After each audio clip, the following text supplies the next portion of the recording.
Good afternoon and welcome to this community briefing on our ongoing pandemic response efforts. Providing interpretation for us today is Frances Beauvredge. I want to thank Frances and thanks to everyone for joining us to learn about the latest local developments. We're here today because we continue to see cases and hospitalizations climb in our community. And over the past week, the situation has become even more concerning. Let me show you why. As you can see, COVID-19 cases keep rising, and it's happening very quickly. The 7-day average of new daily cases per day is currently doubling about every 10 to 12 days. The average has risen from 9 on July 1st to 69 this last Saturday, August 7th. As of 2:30 p.m. today, 97 new cases have been reported. We haven't seen numbers that high since last January. We've also seen a corresponding increase in the positivity rate from 3% at the beginning of July to over 10% at the end of last week, August 7th. Our hospitalizations are trending upward as well.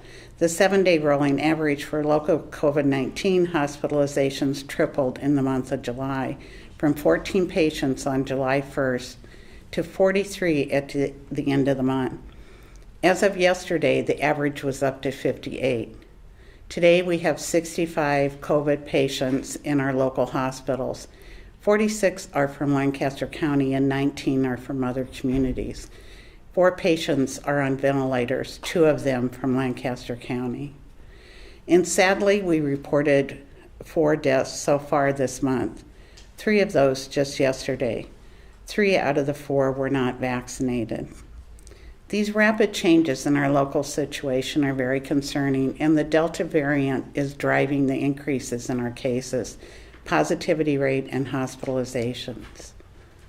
The Delta variant is different. It spreads more easily and quickly than other variants, and it's more likely to cause severe illness, particularly among people who are unvaccinated. This is not the same virus we were dealing with months ago. Nebraska's first case of the Delta variant was identified on May 13th here in Lancaster County. By July, it was the most frequently identified variant in the state and in our county. This chart shows the increase in cases as the Delta variant started to take hold in the community. New cases were 4.5 times higher in July than in June. 567 cases, or 70% of all July cases, were reported in the final 2 weeks of the month, from July 18th through the 31st. In our first week of August, over 500 new cases were reported in the first 7 days. We know that children and young adults who are unvaccinated are contributing to the recent increase. We are seeing clusters of cases and outbreaks in child care settings and summer camps. While the younger age group generally has less severe symptoms if they are infected, we are seeing some young people with serious complications like long COVID-19 and chronic fatigue. And keep in mind that the family members, friends, and others that can be infected may be more at risk of serious illness. Vaccination plays the key critical role in returning to school safely. The more eligible children and staff who get vaccinated, the safer schools will be. Vaccinations help prevent severe illness, reduce hospitalization, and slow further spread, which can lead to more variants. In Lancaster County, almost 69% of those 16 and older are fully vaccinated. We are edging closer to our goal of 75%, and I want to thank all those who've taken the important step of getting vaccinated to protect themselves and others. Right now, our children under age 12 are not yet eligible for vaccine. Locally, that age group makes up 16% of our population, or around 52,000 individuals. They do not have the option of vaccination. They have no protection against COVID-19, which leaves them vulnerable to the more transmissible Delta variant. If schools do not have effective measures to limit the spread of COVID-19, outbreaks within the school will occur. This caught this will cause further spread of COVID-19 into the community, leading to the infection of vulnerable individuals. Outbreaks will disrupt our children's education, something none of us want to see. That's why we announced last week that masks will be required in all schools in Lancaster County for children over the age of 2 and under 11.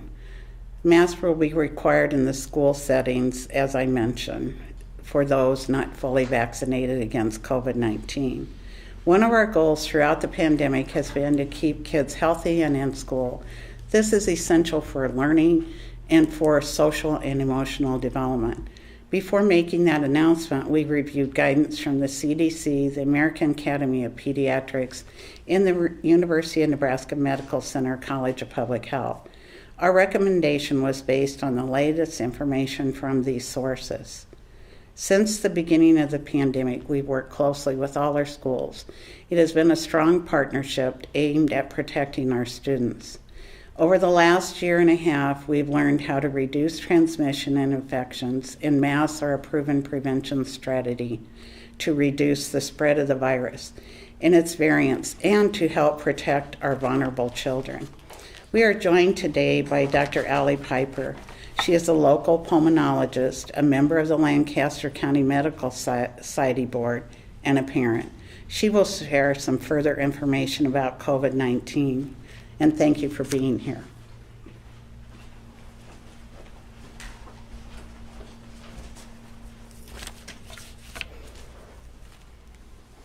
Thank you, Pat.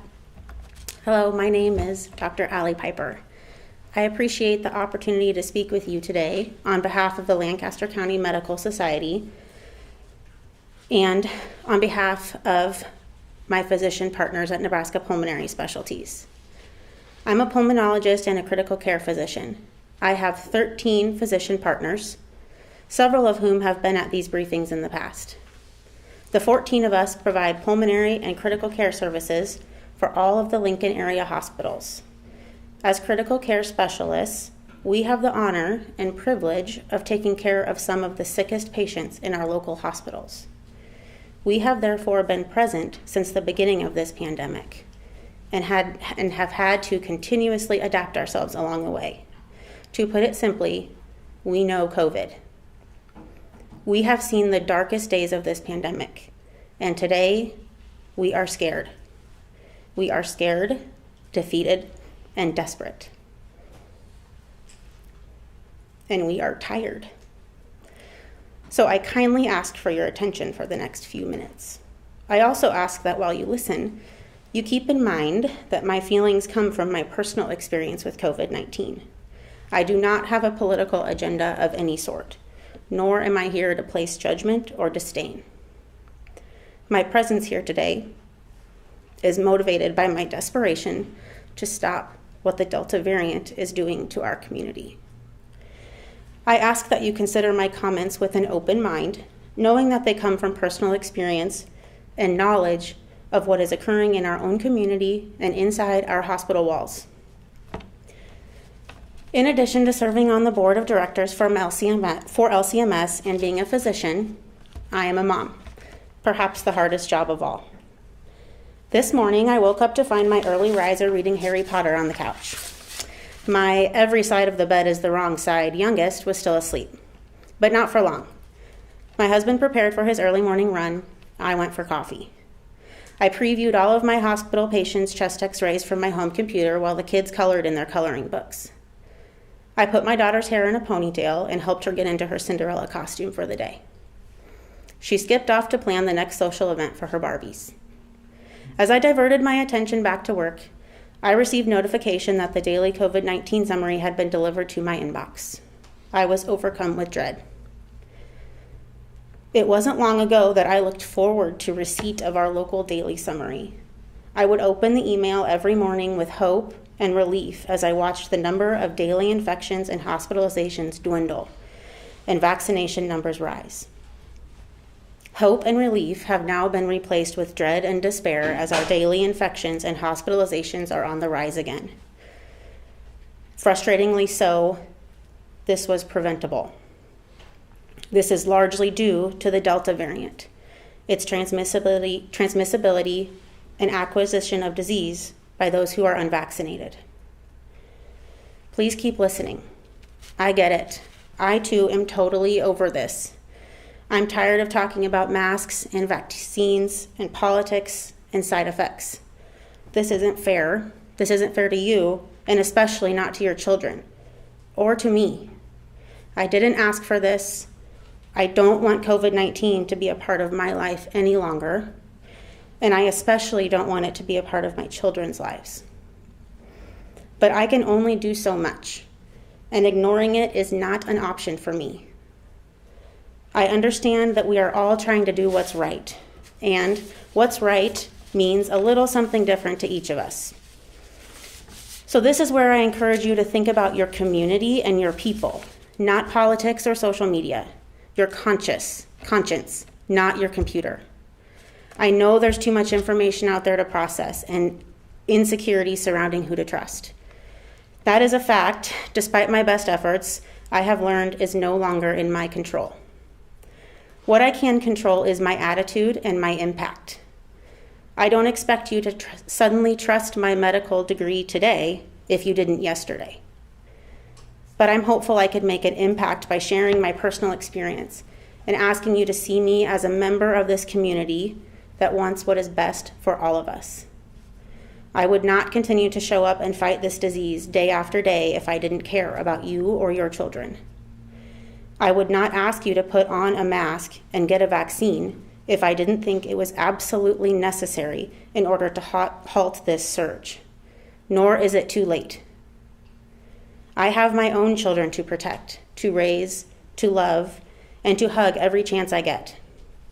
They now have had to relearn that they don't get to hug me when I walk in the door until I've changed out of my hospital clothes.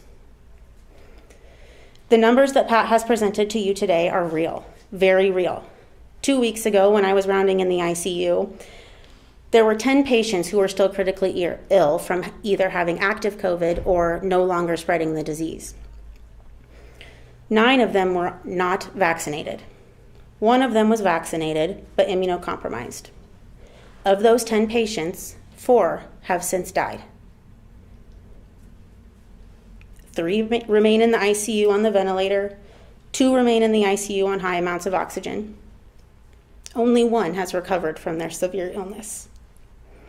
This was in just one of 3 intensive care units locally, in just 1 week. These are just numbers to most people, but to me and every healthcare provider that enters these patients' rooms, these are people. These are people with names and faces that we learn to appreciate and care for.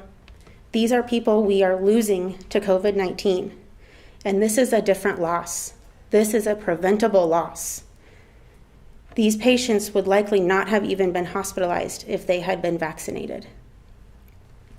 We all have a unique perception of this pandemic, but I encourage you, again, to think about your people and your community. If you're not in a position to help those who are sick, you can contribute by getting your vaccine and preventing the spread of disease. You can contribute by wearing your mask when and where it's recommended. You can contribute by masking your children. Our children less than 12 years of age have only youth on their side. And now, fortunately, masking in schools. Until they can get vaccinated, we need to help protect them. Their safety and security depends on us being leaders, setting examples and getting vaccinated while they can't. Think about what ridiculous costume you would be willing to wear on Halloween for the kids on your block, or what ends you would go to in order to keep those same kids safe and healthy if their parents were in danger. Then consider that wearing a mask and getting vaccinated in order to protect them requires a whole lot less work. Our youth have put up with so much since March of 2020. Children do not like it when they are not in control. But they are handling it with stride. They do like routine, structure, and emotional reassurance, none of which we've been able to consistently provide over the last 18 months. By wearing masks in school, this removes conflict, creates consistency, and creates a reassuring message to our children that they are being looked out for by the adults that they trust.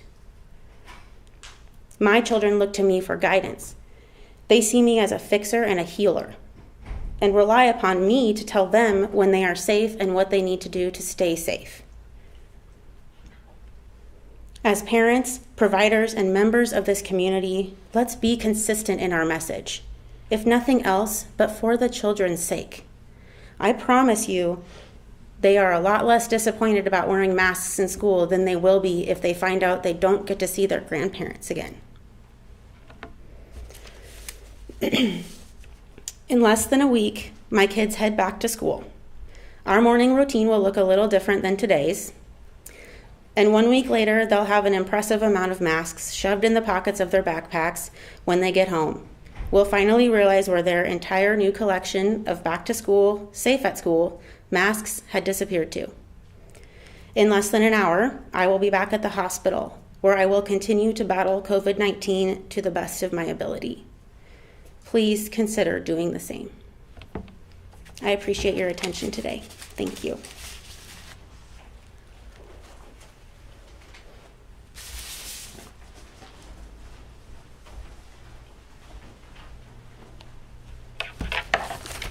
Thank you so much, Dr. Piper, for sharing what it's like in your position and what happens every day for us. I think it's a really important message for our community to hear. You know, last week, our COVID risk dial moved into mid-yellow, and our data is leading to another change this week. We are moving to elevated yellow. This indicates that the risk of the virus spreading and the impact in our community is moderate but continuing to increase. We have not been in elevated yellow since early February, 6 months ago. In reviewing our local indicators, many of our key metrics are moving the wrong direction. Our positivity rate has moved to red. Our case rate has moved into orange. Our healthcare system capacity and deaths have moved higher in the yellow range. The vaccination rate remains in yellow. And the average testing turnaround time and contact tracing remain in green. You can see the current position of the risk dial in elevated yellow, represented by the blue square outlined in red on the color-coded map. We are not changing any directed health measures at this time, but have updated our public health guidance based on our local situation. You can find that guidance at covid19.lincoln.ne.gov. Masks are now recommended for people in both indoor settings and crowded outdoor settings, regardless of vaccination state. Adults over 65 and anyone with underlying health conditions and other populations at heightened risk from COVID-19 should wear masks in indoor settings and crowded outdoor settings. They should also avoid close contact interactions with people who are unvaccinated. If you are at risk, you may want to consult with your healthcare provider about additional steps you can take to protect yourself. Anyone who has COVID-like symptoms should wear a mask regardless of vaccination status and get tested. We also urge everyone to continue to monitor your health and to be alert for fever, cough, shortness of breath, and other symptoms of COVID-19. If you have symptoms, you should separate yourself from others and get tested, even if you're vaccinated. Unfortunately, our community situation may get worse before it gets better. We will continue to actively monitor the Delta variant and its impact on our community. If cases and hospitalizations keep rising, we will need to make adjustments to our data-driven approach as needed. We all can take action now to help stop the spread of the Delta variant and protect ourselves, our loved ones, and our community. Please follow the preventative measures outlined in the public health guidance. Please get vaccinated if you haven't already. The risk of COVID-19 to those who are unvaccinated is significantly greater than to those who are vaccinated. If you have questions about the vaccine, we urge you to get answers from your healthcare providers or trusted fact-based sources. Vaccine is available at numerous locations in our community on a daily basis. To find a clinic near you, go to covid19.lincoln.ne.gov or call us at 402-441-8006. Once again, the updated guidance is also posted at covid19.lincoln.ne.gov.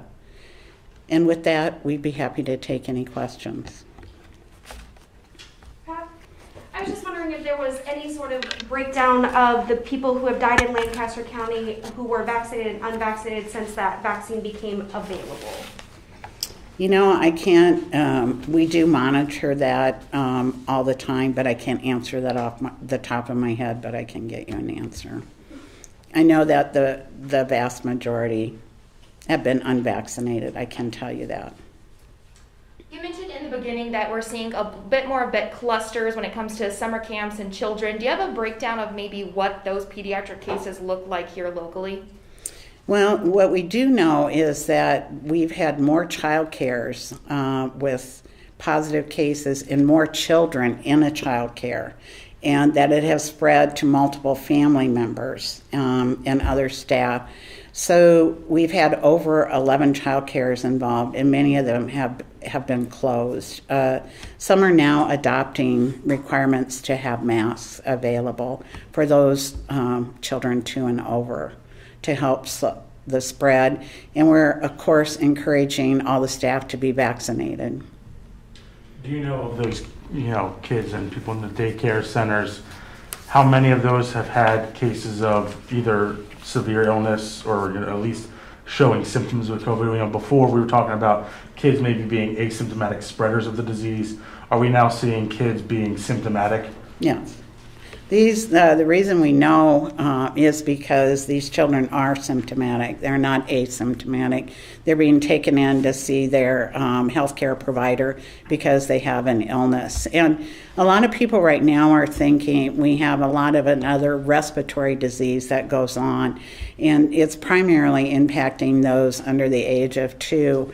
But people are also saying, well, I have my allergies. And if I could tell you how many times people think they have allergies and it's actually COVID. But with these smaller children, they were actually having symptoms that severe enough that they've been taken in to be seen by their healthcare provider. Have we seen an increase in rise in children in the hospital needing to be cared for because of COVID? I can't answer about that today, but I know nationwide there's been a tremendous increase.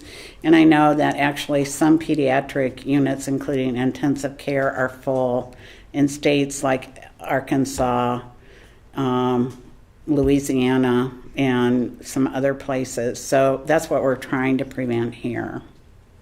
Does COVID present similarly to RSV, and when should parents know if they should take them in if they're presenting sort of somewhere in the middle of both? I think if they have any of these symptoms that we've talked about with COVID, parents should take them in. And generally with RSV, as a parent, even though my child's an adult now, I still remember some of those symptoms. So generally parents are taking them in to be seen and be tested. And thankfully, our healthcare providers are very alert, and they're recommending COVID testing to rule that out, which is really critical. So we have a lot to be grateful in our community. Hi, Pat. This is Matt Opening from the Journal Store. Hi, Matt. Hi. Hey, I have a few questions for you, so bear with me. With the Garth Brooks concert coming up this weekend, have you guys issued any kind of guidance or changed any recommendations you have for people that are attending that concert in terms of wearing masks or quarantining afterward or anything like that? Actually, Matt, we've been in a lot of communication with the university. We know that all the staff will be wearing masks, and we are absolutely recommending that people attending wear masks. I mean, even though it's an outdoor event, we say that, but people are going to be close together. You're not going to know who's vaccinated that's with you. We, of course, would recommend people quarantine, but we have no idea or any way to monitor that they're actually doing that. What we've been saying and hoping is that people would get vaccinated and be fully vaccinated before they attended so they could have a great time and have a great memory afterwards. Okay. And then with school starting, we've got LPS starting next week, the university starting the week after that. Do you anticipate any sort of changes? I mean, Omaha and Grand Island have both decided to make masks mandatory for K through 12. Do you foresee guidance to LPS or the other schools in the county changing to include older kids at this point? What we've talked to the schools about, and I appreciate you asking that question, is that one thing we looked at is those students that are 12 and older have the option of being vaccinated. So we are very strongly encouraging parents to have them vaccinated. If we start to see outbreaks in that age group, we will definitely change our guidance to the schools and our recommendation. We plan to monitor for 30 days and see what other changes we may need and what our metrics look like, and plan accordingly from there. And of course, if things suddenly change in either direction, we will be back in touch with them and making adjustments. And then I've gotten the impression that there's some confusion over whether the mask wearing for K or a pre-K through 6 is a requirement or just guidance for the county's schools. Is that required of all schools in the county, public and private?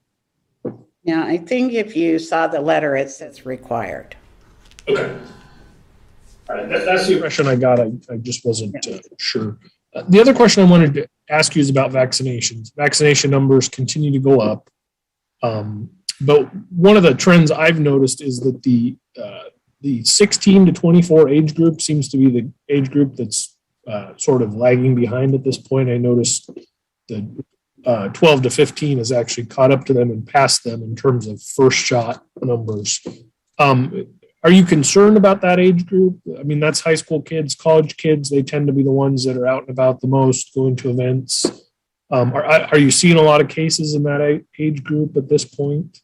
Yes, we are seeing quite a few cases in that 16 to 24 age group. And so that's why we've been really encouraging them. I have a lot of concern, and I'm hoping that they will follow through and get vaccinated now. It's really simple. There's some place you can go in multiple places in our community and get vaccinated. The schools, the higher education is, some schools are requiring vaccination for students returning.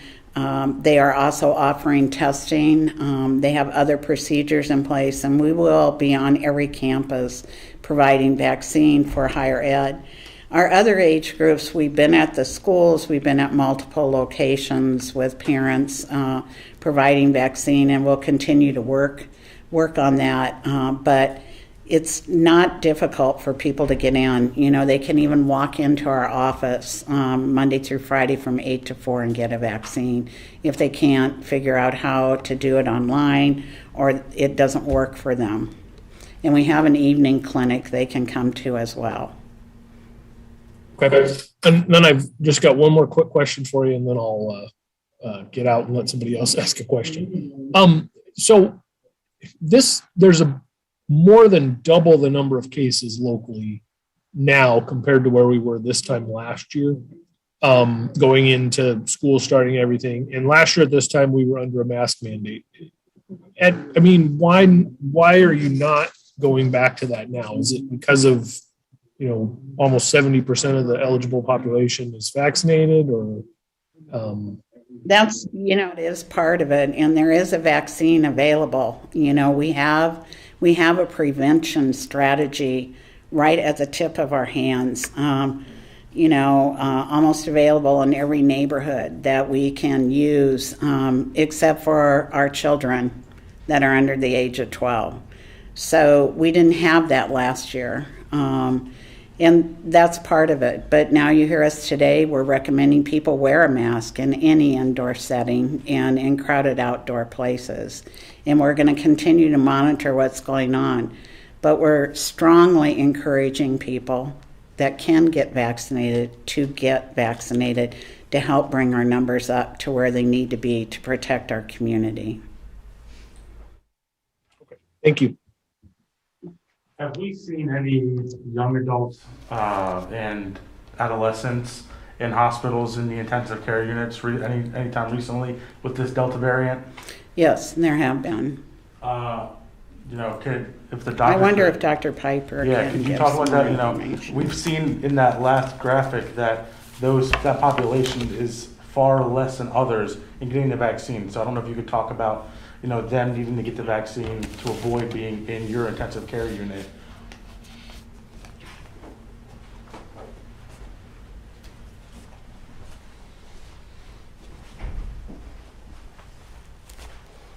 So I practice adult medicine, so can't give exact numbers on pediatric admissions and hospitalizations, but We're talking like 18 through Yep. 28. yeah, That so young adult population. yes. I talked about 2 weeks ago, a couple of the patients that I had cared for. One of them was 31 and one of them was 25. So, and they were critically ill and not vaccinated. So the 20-year-olds are sharing the ICU with the 40-year-olds, the 50-year-olds, the 60-year-olds, and the 70-year-olds. So this is obviously something that we didn't see with the first wave of COVID. We saw a lot of elderly in the intensive care units, and now we're seeing these people who before, we saw video of people having spring break thinking I'm young and we're fine. So how important is it for them to get the vaccine to avoid the ICU? You're right, this is different. And like Pat said, it is affecting us differently. It's a different disease process this time. It's the Delta variant that is so highly transmissible and causing more severe illness. So having age on your side is no longer a strong predictor of beating this. Thank